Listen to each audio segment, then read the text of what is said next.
You know, the COVID-19 pandemic has people planning to care for not only themselves, but their loved ones for the future. Attorney Justin Randall is joining us from Hooper Law Office with some advice that we really need to know in the midst of all of this. Good morning, Justin. Good morning. So certainly a trend. You're seeing people wanting to do a little more planning. Tell us a bit about that and why you think people are really having an interest in their estate plan more than ever.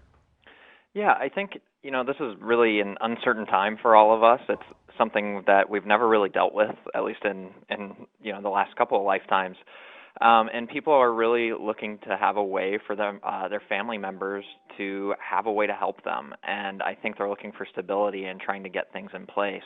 So people really want to make sure that if they do become incapacitated, especially because of this disease, that their family members are able to step in and advocate for them. In the event that that would happen due to COVID-19 or something else, how does an estate plan really help your family to advocate for you? Yeah, so there's really what we would refer to as disability documents. So, a HIPAA authorization, a power of attorney for healthcare and finance, and the living will. So those documents really allow your family members to step in and make decisions. Really, the two most important for if you're needing healthcare access from family members is the HIPAA authorization, which allows your family members or anybody on your list of authorized individuals to discuss your health with the doctor. And then the power of attorney for healthcare, that's how your family members are going to make decisions if you can't for yourself. It's important to remember right now, though, that a lot of things are more concerning than usual with these documents because if you don't have them in place and you do become incapacitated, that's when your family has to go through a process known as guardianship, and that's a court process. And with everything going on right now, the courts are slowed down. They're only taking certain cases in person. A lot of it's over the phone.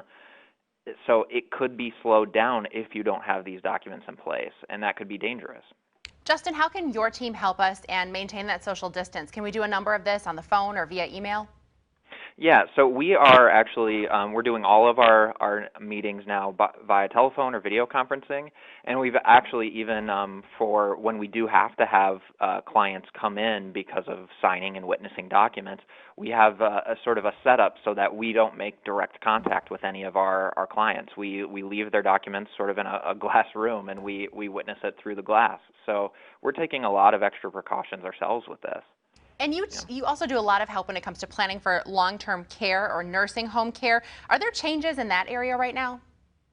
Yeah, I think especially with everything going on with unemployment rising and people worried about their jobs and just everything with that, long-term care is already expensive. But if people have to dip into their savings or into their retirement accounts earlier than expected because of all of this, or because of medical expenses that come up due to contracting COVID-19, I think it just increases that risk of having to spend down later, and people are really worried about dipping into those long-term savings. And because of this, the process of selecting facilities has changed. We recommend working with a senior care advisor to hand select facilities.